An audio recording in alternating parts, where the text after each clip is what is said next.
Hablaremos ahora en este segmento de las protestas y las operaciones de desinformación, que son los últimos dos puntos de esas seis amenazas de la ciberpolítica a la democracia. Y em, cuando hablamos de protestas masivas como amenaza a la democracia, estamos hablando de las protestas de Chile, que están ocurriendo actualmente, o estamos hablando de las que ocurrieron el año pasado en Colombia, también en Chile, o las que han ocurrido en Venezuela, en Nicaragua, las que han ocurrido en Hong Kong, las que han ocurrido en Barcelona. Y hay, aunque son muy distintas, hay algunos elementos de coincidencia en las protestas masivas y vamos a tratar de identificar esos elementos, porque algunos de ellos tienen que ver con tanto con lo que venimos hablando, ciberpolítica, redes sociales, nuevas tecnologías, como también con operaciones de desinformación. Y a ello vamos. Yo creo que hay cinco razones básicas que pueden explicar las protestas y la primera de ellas es sin duda el derecho a la rebelión de los pueblos por una insatisfacción profunda, una insatisfacción estructural con las condiciones de vida. Es decir, esa es una explicación que no se debe desestimar y que subyace a todo lo demás. Es una insatisfacción con el no poder lograr lo que crees que tienes derecho a tener y esa insatisfacción genera las ansias por la rebelión, digamos, o la rebelión como eh, eh, eh, una forma de expresar esa insatisfacción. Pero más allá de la rebelión, las redes sociales vienen facilitando estas protestas masivas y la vienen facilitando de distintas maneras. En primer lugar, es la capacidad de organización. Las nuevas tecnologías vienen facilitando la capacidad de que se generen grandes movilizaciones masivas al toque de un tris. O sea, con un chasquido de dedos tú puedes hoy por hoy organizar una gran manifestación, incluso prescindiendo de las organizaciones que tradicionalmente han sido articuladoras de los movimientos sociales urbanos, como son los partidos políticos. Hoy en día las redes sociales vienen prestando esa capacidad de articulación y de establecimiento horizontal de las protestas, de nuevo, incluso prescindiendo de los partidos, ¿no? Entonces, o facilitando la tarea de los partidos también, o complementando a los partidos en algunos casos, ¿no?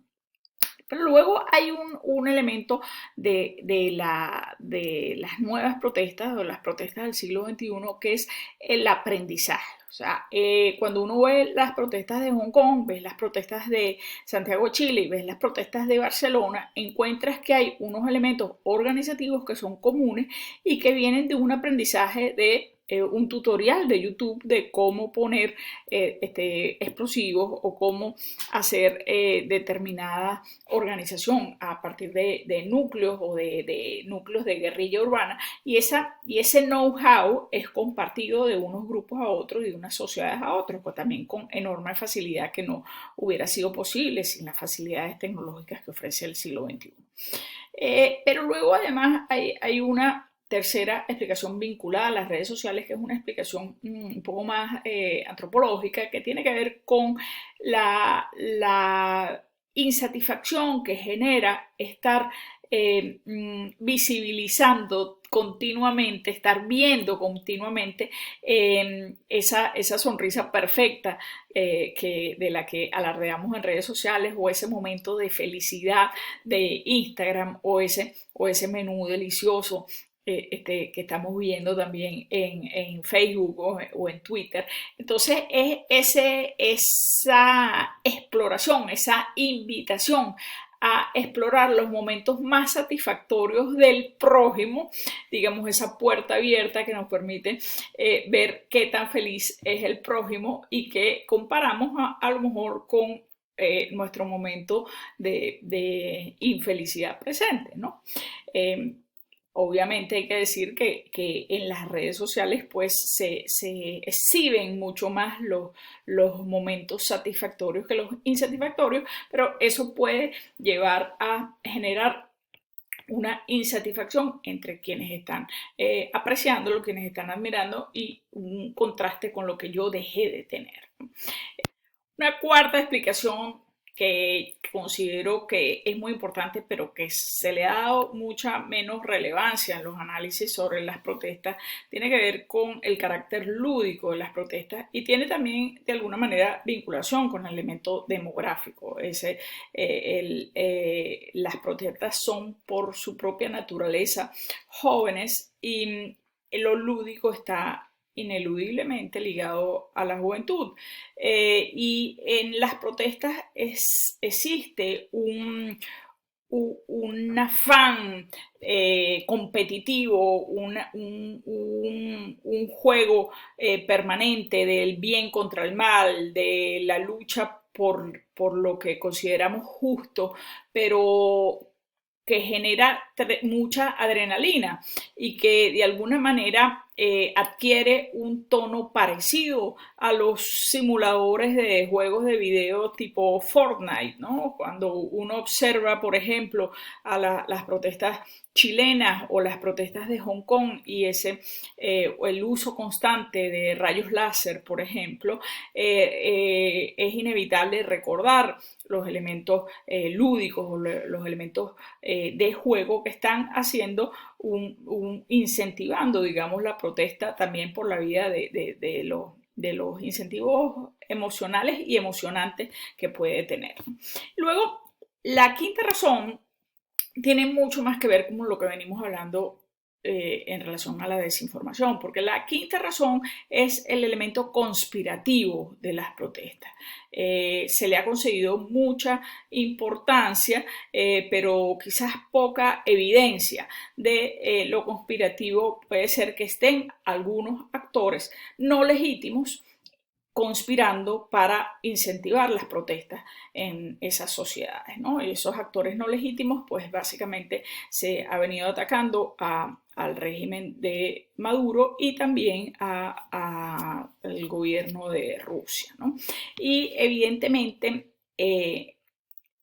sí existe un elemento conspirativo. Yo no me atrevería a decir que es el elemento más importante que inspira las protestas, pero sí existe lo conspirativo, y lo conspirativo toma forma precisamente de operaciones de desinformación.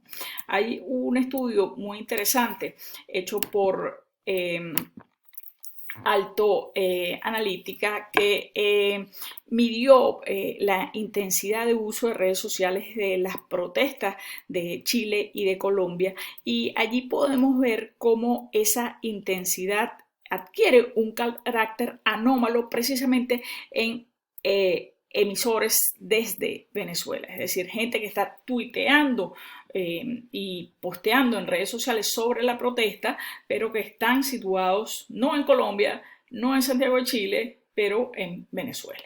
Y eso en sí mismo es muy revelador, ¿no? Pero hay otros elementos, y hay otros elementos que precisamente ha analizado Alto Analítico. En el gráfico superior estamos viendo la evolución de los medios en redes sociales que fueron más compartidos, y en el gráfico de abajo estamos viendo lo mismo pero para Colombia, ¿no?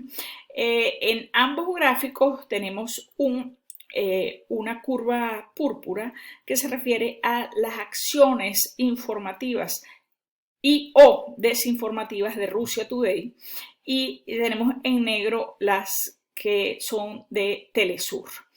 Y ahí vemos que Russia Today se convirtió en ambas protestas en un elemento importante en la información alrededor de las protestas, con su particular enfoque sobre ellas. Pues, ¿no?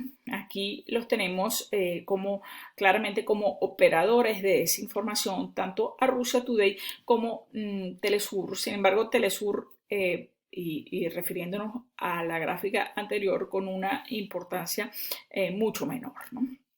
Pero Russia Today sí es un actor muy importante. Entonces, esas operaciones de desinformación pues nos llevan a, digamos, la síntesis de estos 6 elementos que hemos venido analizando, porque todos ellos pueden de alguna manera converger en lo que son las operaciones de desinformación. Y vamos a ver algunos casos de operaciones de desinformación, porque lo interesante de esto es que cómo las operaciones de desinformación van mutando de campaña en campaña. Es decir, lo que pasó en 2016 y no es necesariamente lo que va a pasar en 2019 ni remotamente lo que va a pasar en 2020. Y en 2016, cuando se activaron todas las alarmas de Occidente en relación a partir de lo que había pasado en las elecciones de Estados Unidos y del Brexit, se puso toda la atención en Facebook como plataforma. Pero mientras todo el foco de atención estaba puesto en Facebook, resulta que en las elecciones de Brasil de 2018, toda la desinformación que ocurrió en esa campaña, que fue pródiga en desinformación, circuló a través de WhatsApp y no a través de Facebook, ¿no? Y esto es importante saberlo. Fíjense que en Brasil 2018,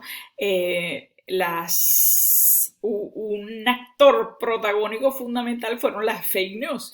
De hecho, Fernando Haddad, que era el candidato del PT, del Partido de los Trabajadores, el partido de Lula, cierra su campaña alegando que las fake news habían fagocitado y habían contaminado totalmente su campaña. Entonces, fíjense que ahí es muy interesante ver cómo Bolsonaro en el año 2018, pese a que fue un candidato que tenía muchos menos recursos económicos, pero también tenía mucha menos capacidad de articulación, mucho menos partido que el Partido de los Trabajadores, fue dominantemente durante toda la campaña, durante las 2 campañas, porque recordemos que Brasil tiene una primera campaña y luego una segunda vuelta. Durante las 2 campañas fue Bolsonaro permanentemente el protagonista, ¿no? Allí vemos esa gráfica azul.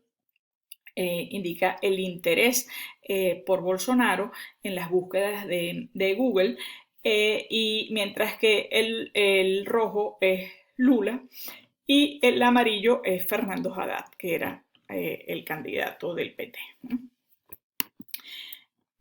Y esto ocurre en buena medida porque en Brasil es una sociedad donde ya el informe, este es el informe, datos del informe 2018 del Reuters News Report, entre usuarios de Internet, pero ya a partir de 2013 y mucho más, a partir de 2016, 2017, 2018, en Brasil el WhatsApp se había venido convirtiendo en la plataforma favorita para informarse sobre las noticias y los acontecimientos, ¿no? Entonces, no es casualidad que haya sido esa la plataforma escogida también para la circulación de la desinformación y las fake news, ¿no? Es muy interesante darse cuenta respecto a lo que ocurrió en Brasil 2018 como una viralidad amplísima, tanto en información como en desinformación política, en nuevas plataformas, fundamentalmente WhatsApp, como venimos diciendo, hizo que el dinero que venía siendo la palanca más poderosa de las campañas electorales deja de ser el elemento pivote de las campañas, y Jair Bolsonaro gastó muchísimo menos que lo que había gastado cualquier presidente electo del Brasil desde que se inició la democracia. Entonces, digamos, hay nuevas amenazas en contra de la democracia, como hemos venido hablando, pero no necesariamente es Facebook el culpable, ¿no? Entonces, cuando nosotros ponemos todo el énfasis en culpabilizar a Facebook y en controlar a Facebook, como viene haciendo Estados Unidos y viene haciendo Europa, podríamos estar buscando las amenazas donde son más visibles, pero no donde son más importantes, ¿no? Es decir, nosotros, Occidente, tiene más posibilidades de